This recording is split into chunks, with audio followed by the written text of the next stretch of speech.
once again to another episode of the Horizon Roundtable.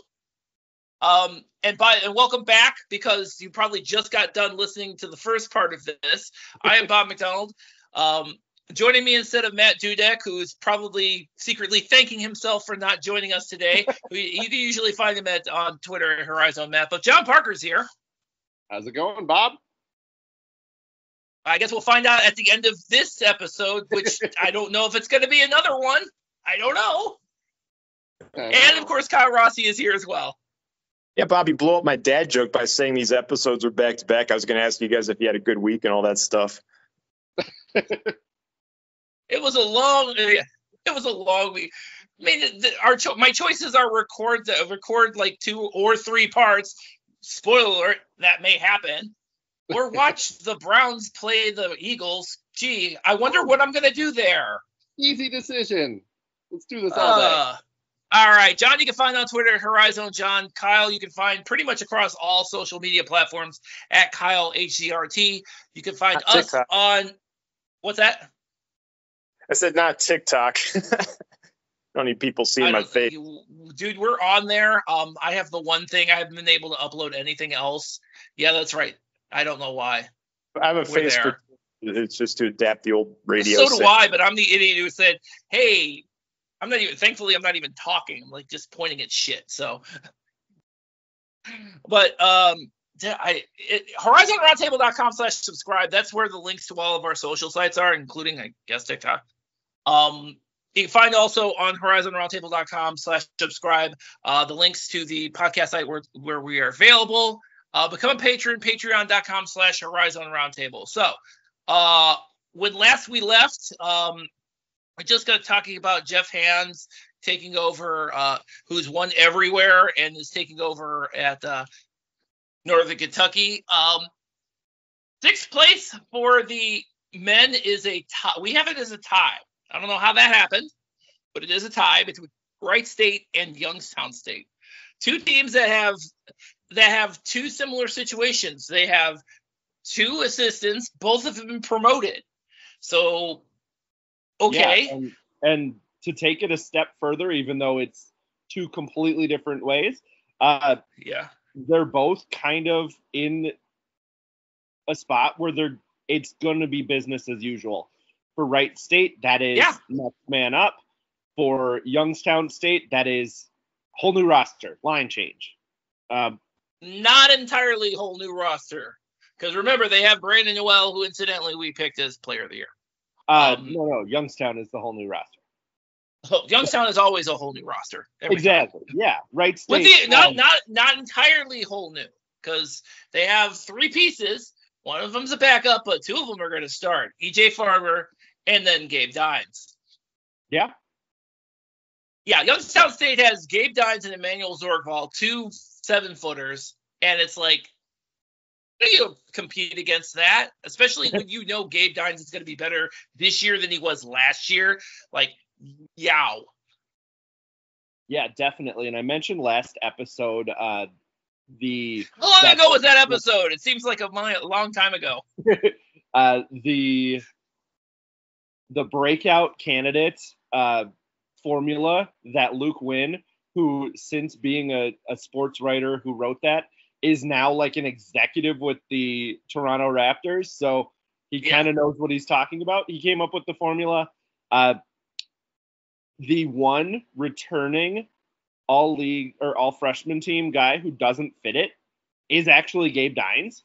His usage isn't high enough, but that's amazing too, because he only averaged like 10 minutes a game, didn't he? Like 10 or 15 minutes a game. Yeah, if he can be on the court more, like if he can withstand a significant jump in minutes. I mean, I mentioned it last episode. Unicorn. It doesn't matter what the metrics say. The guy is just a menace. He did exactly what I predicted he would last year with just pissing people off. Including me towards the end of the year. We fouled him out eventually, but God, he put up like eventually. Jesus, yeah. 7 of 8. I'm still trying to figure out how Cleveland State beat this Youngstown State team last year. And Youngstown State was stacked last year, and I think they're stacked this year because I did the preview for Youngstown State this year again as I did last year. And the formula remains the same. Get the best guys out of the transfer portal, and then go from there, and then integrate them with kind of a core of the guy holdovers from last year. And last year it was kind of only a small group of guys. This year, same thing. But yeah, I am very interested. Everybody, I know we had a conversation about Jason Nelson, and Jason Nelson is, I guess, the guy that everybody is really high up on. So, and I think he's going to be it sounds like he's going to be the guy running the point for this team. Yeah. For me, Nelson gives, like, maybe not play style, but just in terms of potential impact. Dwayne Cohill vibes. For me, that's where I could see that going. And then you have Gillette, who I actually picked higher on my all-league team. I was very, very high on Youngstown State. I mentioned it, but I think at least one of these coaches is just going to hit the ground running, figure it out right away. Yeah. I'm going with Youngstown State. And I think it's funny you mentioned Gillette because Rob Schmidt during the media forum specifically mentioned him too. Him and Chris Carroll at the 4 would be a good one. I'm still super high on Ty Harper, the transfer, the NAIA transfer, who basically was like a offensive machine at his last. It was NAIA, but yeah, a bucket's a bucket, guys. Yeah. And I could see him being the breakout guy here too. And I think they, like, John, I'm gonna have you pronounce the Canisius transfer's name now. Go for it. Utendahl? There you go. Yeah, he's another guy that I think could be a really good, impactful player right away.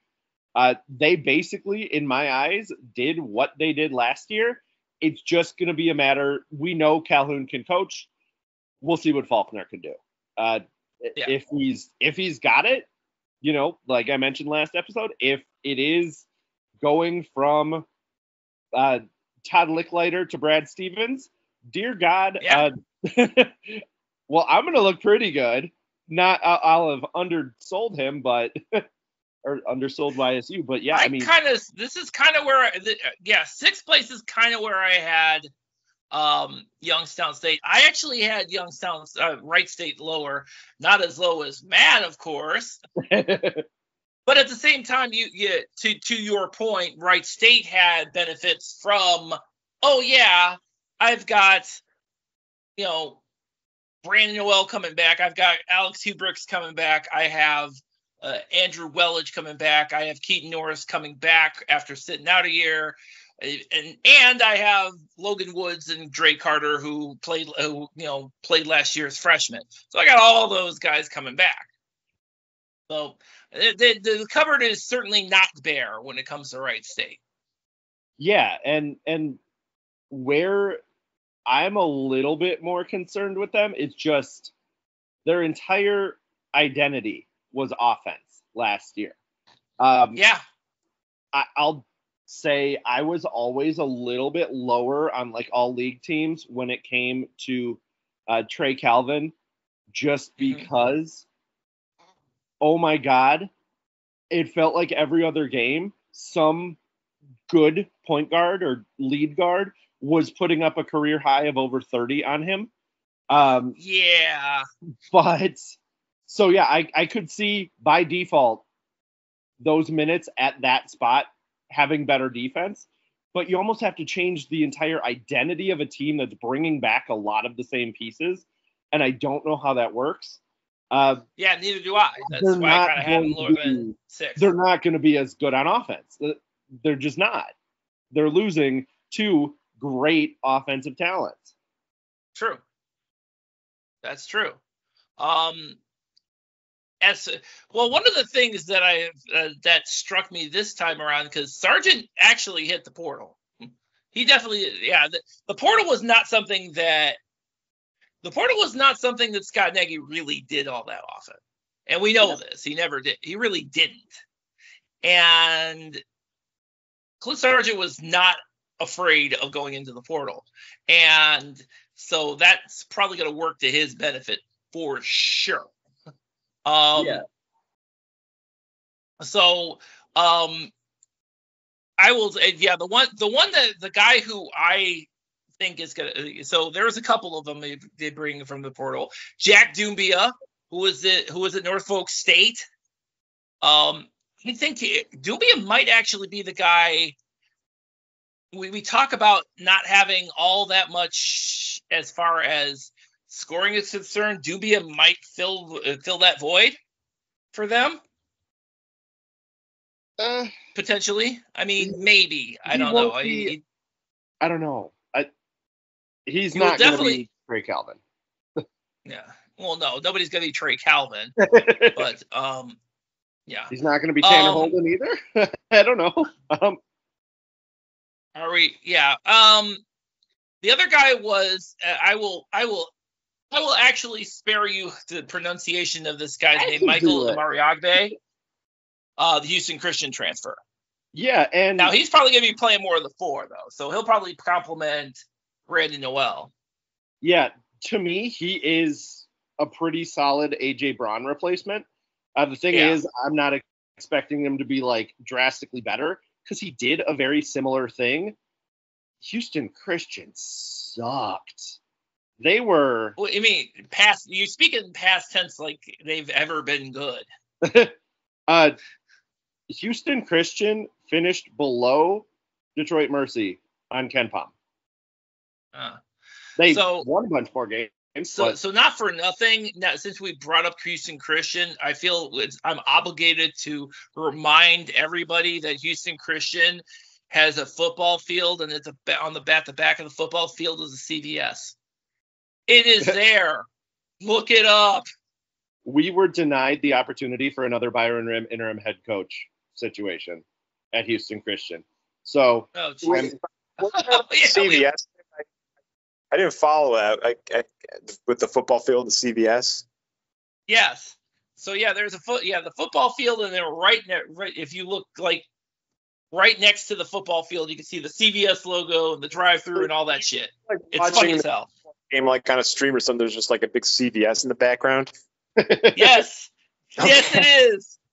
All right. Interesting. Hey, man. Prefer Walgreens personally, but whatever. Each their own. Hey, well, is it because CVS has the long ass receipts? Is that the problem? Because I can see how that could be an issue. No, just a Walgreens closer to my house. That's about it. You know what? That's where I'm at too. So yeah. All right. So Kyle, let's talk about Milwaukee for a little bit. All right. With the group that they got coming back. Oh, we have some more Horizon on Horizon crime with Milwaukee because Casey Baumhauer's let's go from Wright State. Yeah, great player, super nice kid too. But yeah, they were able to. Yeah, I think Milwaukee's an interesting team to me because there's somebody. I think we voted them. Was it 6th? Yeah.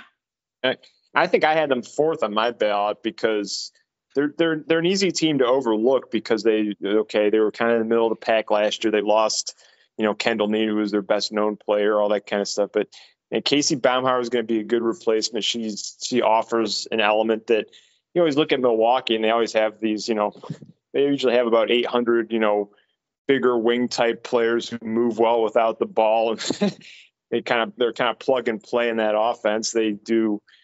You remember a couple years ago, Milwaukee set an NCAA record for free throw percentage as a team. They're always coached, play good defense. They, just all these names kind of come and go. But they have, I think, Kyle Reckless now has a lot of the pieces that she needs to run her system.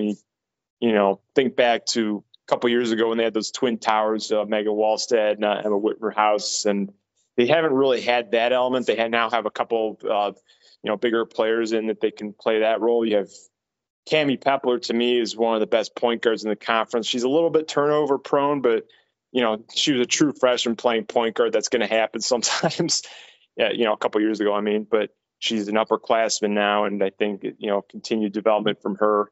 There's a lot to really, really like about that team to me, but so I voted them fourth.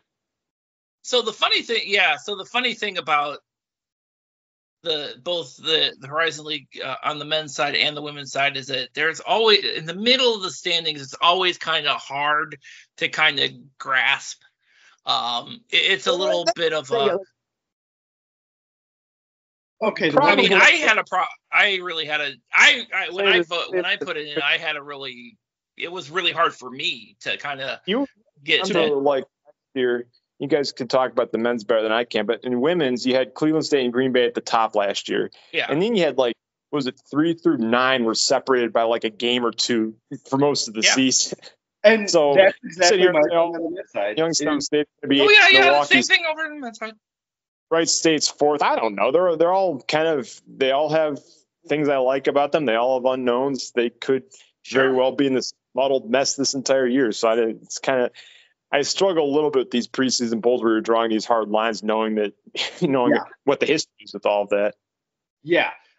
People that's flying off the handle because it's, you picked us 7th instead of 4th. 7th and 4th are the same thing. Calm down. In the grand scheme of things, if you look at, think about this for a second, and I keep bringing this up. I hate to belabor this point, but I gotta keep doing it. But the 5th, the 6th, 7th, and 8th place teams on the men's side last season all won 20 games plus, and that was Milwaukee and Purdue Fort Wayne, which we'll talk about later, and the team that we're going to talk about right now, Cleveland State, who we have picked 5th on the men's side. We can hold off on them because we had a tie for 6th. We did have a tie, but didn't we just talk about Youngstown State and Wright State? We literally just talked about them. Right. Do we want to do another women's team? We should. And we should do Detroit Mercy. Because we should do Detroit Mercy because Kyle's the one who did the preview of Detroit Mercy. And that was a great opportunity for me because I don't think I might have told this story publicly, but when I went to Detroit Mercy last year, Kate Octa, and I didn't know, I went to the front table. Hey, where's my credential? Nobody could find it. Oh, see Mickey, the SID, he has it. And they had a personalized credential for me. And Kate Octa left this welcome box of Faygo. All things Detroit, man. All these little Detroit snacks. And this is the coolest thing ever. I really have to give her a public shout out. I might have done that already. I don't know. But it was nice finally to be able to connect with her because I'd never, interviewed her or anything like that. So finally connected with her media day and got to ask her a few questions. So that was great. But yeah, that's, I think Detroit Mercy is one of those, they were such a, say the word shitty program for a long time in a lot of ways on and off the court. True. And all of a sudden they have this breakthrough last year and you're kind of wondering what's next. Okay. No, nobody cares about what we did yesterday. That's true. But, but they're a team with a lot of question marks. They have, I think 2 returning players that played 10 minutes last year, something like that.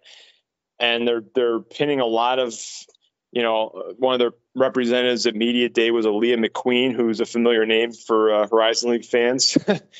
And they're pinning a lot on her this year to be one of their top line players. So I think a lot of how their season goes depends on how she turns out. Just filling in her history a little bit, I guess. She was once a very highly rated recruit, went to Illinois originally, played okay there, didn't play a ton, but played okay when she did play. Transferred to Oakland and didn't really do much there. She was kind of a 3-point specialist to some extent on the bench for 2 years there. Never played a ton. Left there and was at Madonna in the NAIA last year and had a great year and, earned a second chance or a third chance, if you want to put it that way, at D1. And now she's, projected to be one of the better players on Detroit Mercy for this coming year. So I don't know what to make of that, honestly. I think Kate Octa, given her rebuild that she had at Loyola before this and now what she's been able to do at Detroit Mercy, you kind of trust her a little bit, but it's going to be an interesting thing to watch. However, how well Aaliyah McQueen does is kind of how far Detroit Mercy is going to go. They do have, Amaya O'Brien, who is a great player at LIU, she's probably going to be their starting point guard. She was their other representative at Media Day, actually. Mayana Hooper, who was kind of their point guard last year, but they're probably going to take her off the ball a little bit. She's their best known returning player. They have a lot of this intriguing mesh of transfers that you're not entirely sure what to make of it. There's a lot of talent there, but I think everyone was kind of high on Detroit Mercy because of what they were able to accomplish last year. And there's a lot of unknowns to me. I don't know how comfortable I am with it, but there's talent there, and they're going to be somewhere in that giant mesh of teams that we just talked about, I think. Yeah, absolutely. I think fifth is where I had Detroit Mercy in mind. Just for that reason, because of what they were able to do last year, how they were able to carry it over for this year.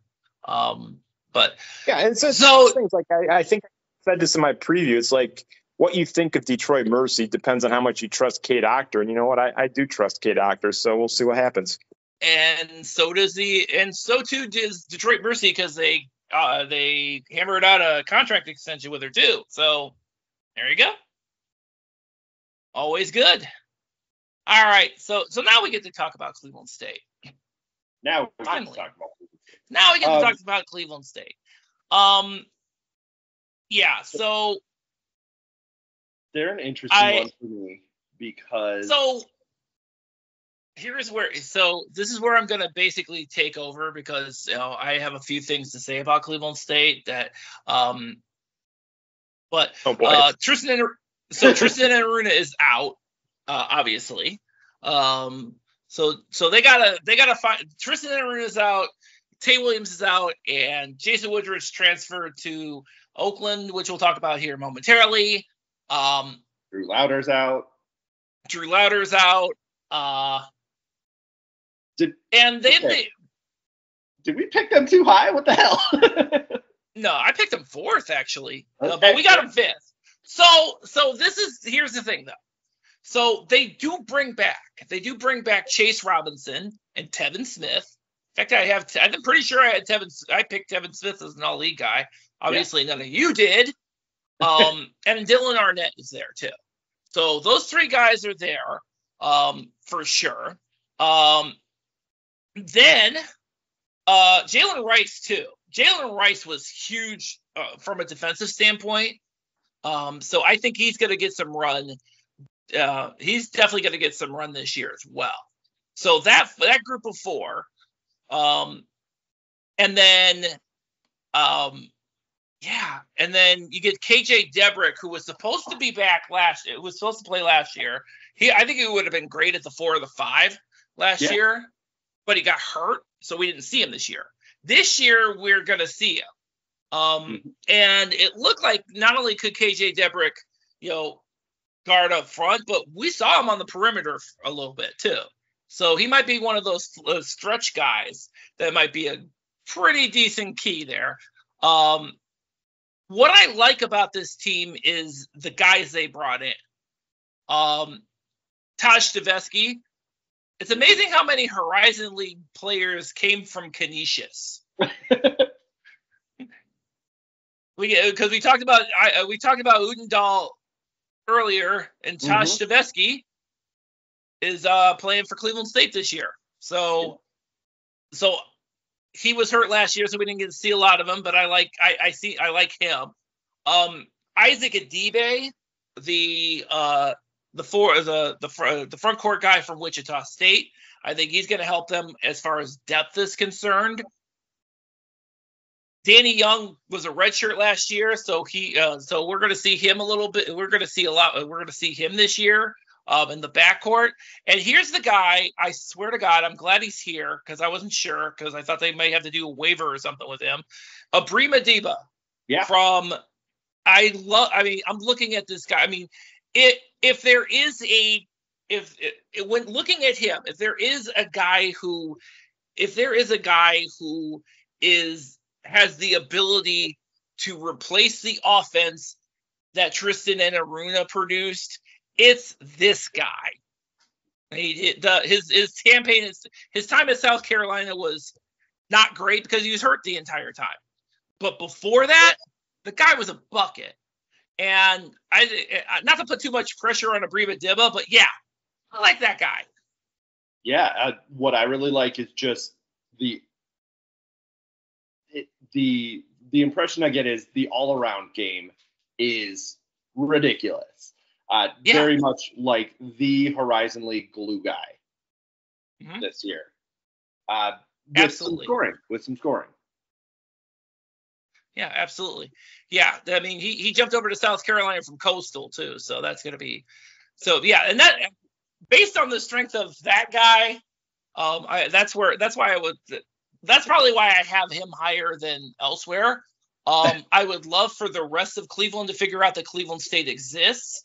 That would be awesome. I would like people inside of Cleveland State to realize that Cleveland State basketball exists. That would also be awesome. Looking at you, entire student body.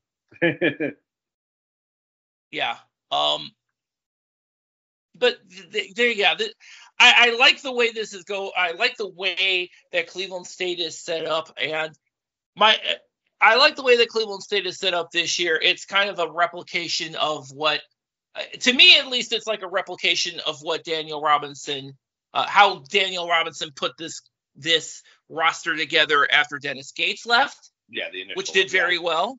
Mm-hmm. So I like as long as everybody can stay healthy, because obviously Diva and Stefesky had injury issues. Yeah. Spoiler alert: more than 5 freshmen coming in.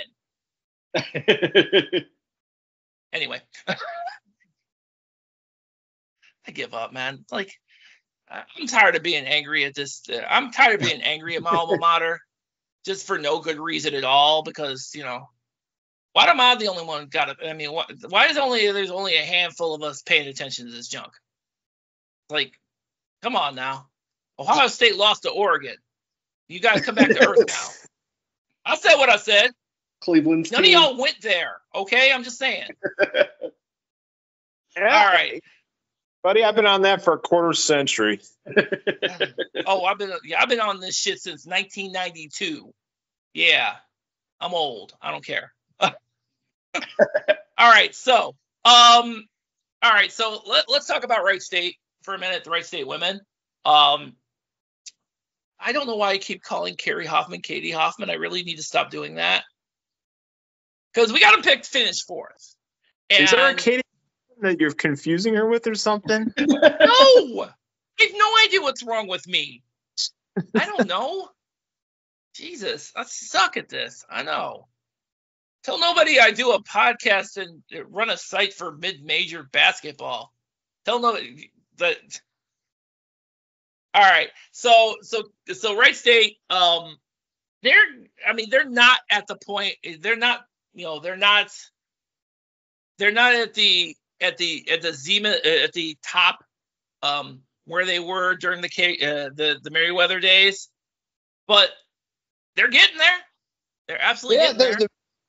The really fascinating thing to me about Wright State is that, you look at where remember, I don't know if you remember this, when Katrina Merriweather left for Memphis originally, they didn't hire Carrie Hoffman until, I want to say, July or something. It was maybe very late June.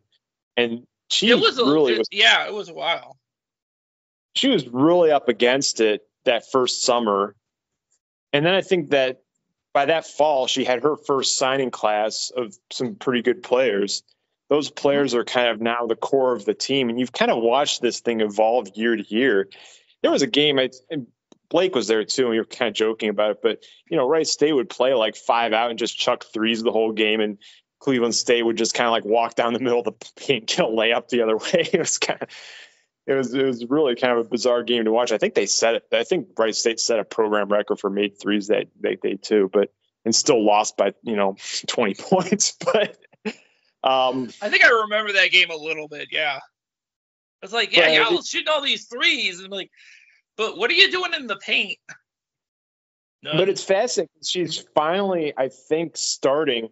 There's a big hole. They lost Alexis Hutchison, who was, she's been kind of like, plugging the dam a little bit with a lot of these grad transfers and things like that have been like, provided some good leadership. And I like to point out the fact, again, there is no N in Hutchinson. I made that mistake a couple of years ago.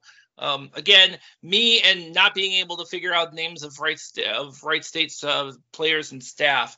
That's on me because I'm stupid. It got me a couple times early on. I think autofill eventually picked me up on that, but we're blaming autofill on that one. Okay. No, I'm saying autofill got trained it properly. But I think she finally has something sustainable that she's built with her own players now. Like I said, that first recruiting class with the Macy Taylors, Mackay, they're kind of like the core of the team now. And Claire Henson, started elsewhere, but she was in that class too. Has a couple, somebody like Riley Sagester, who redshirted last year. She was an extremely highly sought after recruit. She's going to be in the lineup this year. Has a couple player I like a lot, Lexi Bogajski, who was at Appalachian State last year, but was a big time recruit out of Wisconsin after. She's one of those people that's going to, she's a 3-level player, but she's going to be able to crash and bang in the paint for them too. And former Cleveland State Viking, Amaya Staten.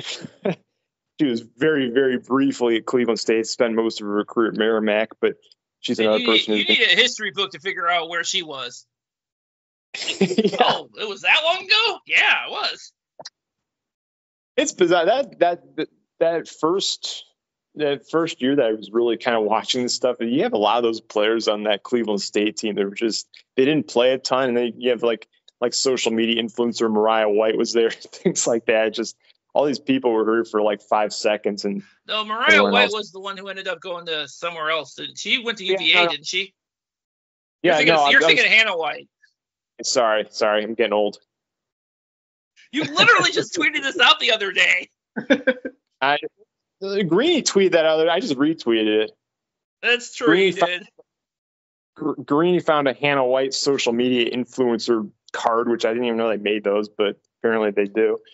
But yeah, so Amaya State was on that team, and again had a very good career at Merrimack. After that, was one of the top rebounders in the NEC, I think, something like that. But so they have a very well balanced roster now that's built mostly on recruits that are going to be there for a couple of years at least. So I don't know if they're a 4th place team, but I wouldn't be surprised if they were. I think, like I said, I had Milwaukee 4th. I had Wright State maybe 5th or 6th. Yeah, I know I had Wright State 4th. So hopefully, and that was before I started messing up names. So we are now at the point in time of the podcast where we get to talk about Oakland. Yeah. Those guys who won the tournament last year and made us all a bunch of money, almost made us a bunch more. And apparently and started the wheels in motion that ended. Wow. It's amazing how that kind of set everything in motion where now Kentucky has a new head coach and John Calipari's at freaking Arkansas. Like, wow. Yeah. How does this happen? Yeah. Jack Golke is how it happened. And Jack Golke is how it happened. It feels like Oakland kind of went all in on Golke mania because why not? Whole roster flips over. You've got Alan McCabe, you've got Deng Majak, and then you just have shooters on shooters on shooters on shooters. Indeed, you do. Everyone else do. I have a feeling they probably all square up a little bit more consistently than Golke did, but I'm going to say you're probably right.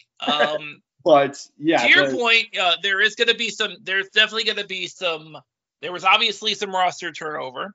Golke's gone, Lampman's gone, Chris Conway's gone, and the big piece, of course, Trey Townsend is gone.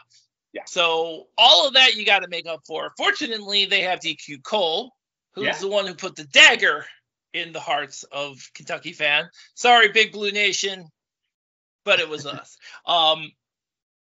Us. I mean, like I was anywhere near any of this crap. So DQ Cole's back. Isaiah Jones is back as well. So you got those guys. And then, as it seems to be, the JUCO, he's the JUCO ranks with, I think Magic's a JUCO guy, isn't he? Mm-hmm. I want to say. I know the Hoff twins are, Chang and Jack. I know they are. But then he went portal. He went portaling like he's been doing for the last couple of years. Up to and including some Horizon on Horizon crime. Oh wait, dude, Buru. They still have Buru. Yeah, they do. I'm looking forward to seeing Buru. So they brought in so Campy brought in Isaiah Jones's brother Jalen. So you can pretty much pencil him in for the point. You also have you mentioned Mukeba, of course, who came in from Kansas City. So you got that guy. You got Malcolm Christie, the Canadian dude. So another shooter that nobody knows about. So I'm beginning to wonder if he's just Canadian Jack Golke. Could be. I don't know. We'll find out. And they brought Jason Woodrich, who's from Cleveland State, of course. We had him on the podcast. And I feel like Woodrich kind of brings he kind of not necessarily fills the role left by Golke, but definitely seems like it's more he's kind of the replacement for Lampman, and more so because knowing Woodrich as we do, because he's only been in the Horizon League for 4 freaking years. He's kind of been able to kind of diversify his skill sets from not just being a 3-point shooter, but also having spent the last 2 years with Daniel Robinson, the defensive aspect of his game is absolutely something that I'm sure Campy is absolutely loving, the fact that he's coming in to be with at Oakland. Definitely. No, absolutely. So, and we only have him picked 4th because I guess the other 3 teams are better. There's such a wild card with so much movement, and I almost feel like a lot of where they're picked, just based on the pieces that they're bringing in, it's the opposite of what we're running into with some of these other schools. The Youngstown State, Wright State. It's Campy, and for one, probably can't go lower than 6, just based on over a decade of evidence that you can't do that. Oh yeah. But yeah, it's, you don't have to question if he can coach. You have decades and decades. He's only been doing it for 40 plus years. Yeah, so I think he's got a pretty good beat on things. What do you think? Yeah, absolutely. And so I think that is a lot of it is, having faith in him to have put together a roster that's going to be able to compete. Yeah, that is true. All right. So let's move over to Purdue Fort Wayne, the women. And I don't know about that. Yeah, we seem to be pretty big fans of what they do, what Maria Marcasano's doing over there. We got them finishing 3rd. If this was any other league, it would them being able to make their way to be able to crack the top of the standings here, it would be possible. I don't know. With the top 2 teams in this conference, I'd like to see that have Purdue Fort Wayne finally make it a 3-way battle, but I don't know. Don't get me wrong, they're great, but there's a lot there's got to be a lot to happen. Yeah, I think it's you go back, their games against Green Bay and Cleveland State last year were probably closer than most people remember. They're definitely the victims of bad timing, where both of those teams, might be rebuilding a little bit after this year, but, so will Purdue Fort Wayne. They're a very veteran heavy team as well. So it was one of those things, like if they're maybe a year younger and they'd get like maybe next year as well with the same core group, you'd maybe think something a little bit different about them. But yeah, it's kind of bad luck almost. It kind of is. I mean, yeah. But I mean, you can. But again, you could see it's funny because I continue to see Purdue Fort Wayne in the same lens that I see Detroit Mercy, in comparison to where both of these teams were not that long ago. Not even almost 3 years ago, maybe a little less time than that. But yeah. When I first got into this, Fort Wayne, I think it was the year before Marcasano came. It was the first year I really watched this stuff, but they were a train wreck. I think they won one game that year. They were a mess. They were not good. If you look at where they are now, the breakthroughs they've had, they had a great run the WNIT last year. Now Marcasano calls this her most talented roster. Didn't they whoop up on Cincinnati? They whooped up on them bad. Killed them. It was not even a close game. But, so you have that same core group. Most of Shayla Sellers is an assistant coach now, but other than her, you have most of that same core group back with Broman Schenkel and Emerson and Lindbow. Added a couple really nice transfers in Sydney Freeman, who was, I think it was A-10 assist leader at Dayton, something like that. But and then Lauren Ross, who kind of had a lost year at Michigan State last year, but before that was one of the top 5 scorers in the nation at Western Michigan. So there's, we're automatically dismissing them as the third place team. I think a lot of the time they can, that's probably the right place to put them for now. But at the same time, if they were to pull off a couple upsets along the way, that wouldn't surprise me at all. Yeah. All right, so let's talk about the men's third place team. We got Northern Kentucky. And we are Marquez Warwick is gone, but Sam Vincent has returned. Yeah, still very weird that Marquez Warwick is gone. That's but John, he's gone to a good place. Yeah. Hopefully they can win more than one SEC game, or they can win. That would be useful. Game. Yes. Yeah. Hopefully he can carry the weight for the Horizon League All-Stars and get Missouri back on track. But I don't know. It's so weird. That's a guy who could have left really at any point in his career. Moving on after 4 years. They, like you said, they have Vincent coming back. They do have Trey Robinson coming back. Your pick. And it's funny because Trey Robinson Trey Robinson, as we know, also could have. He had an extra year. He could have went somewhere.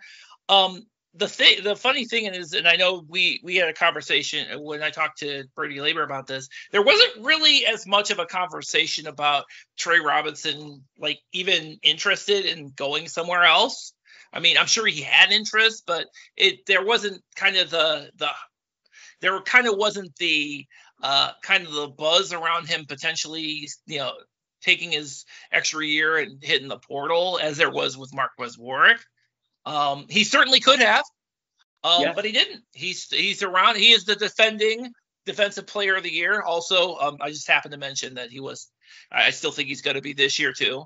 And what's really funny in my degenerate posting. So yeah, for me, if I were to pick another player to win it, it'd be Vincent. So I think a big part of why we're anticipating that that Northern Kentucky is once again going to be in contention even after the Marquez Warwick era is over Vincent can score, but really it's the defense. You're expecting that team to be great on D. They should have 2 very, very, very good pieces. Plus down low, obviously, you got Keenan Tajiri. So you have a team that, you're not going to have that that guy who can just hit it from the parking lot when the game is on the line, but you are going to have a bunch of guys who can keep the scoring a little bit lower and hopefully, get. And that's one of the things that we've always noticed with Darren Horn's teams is that they've always had that defensive element to it. And I should point out that, it's been Northern Kentucky during the Darren Horn era this is kind of where they've been at, where they have always been able to, move forward, even though some of the key pieces have departed. You saw that transition in between 2018 and 2019. Drew McDonald leaves. Next year they win the Horizon League tournament, and had not been for COVID, would have been in the NCAAs. Fast forward to 2022. Same thing. Was it 22 or 23? No, it's 23. 23 is when they made the NCAA tournament. Yeah, so 22, 23. Yeah. I had to think about that first. I was like, oh no, Wright State was 22. God bless it. Yeah, see. But you see, obviously Darren Horn has that game, has got it in his head.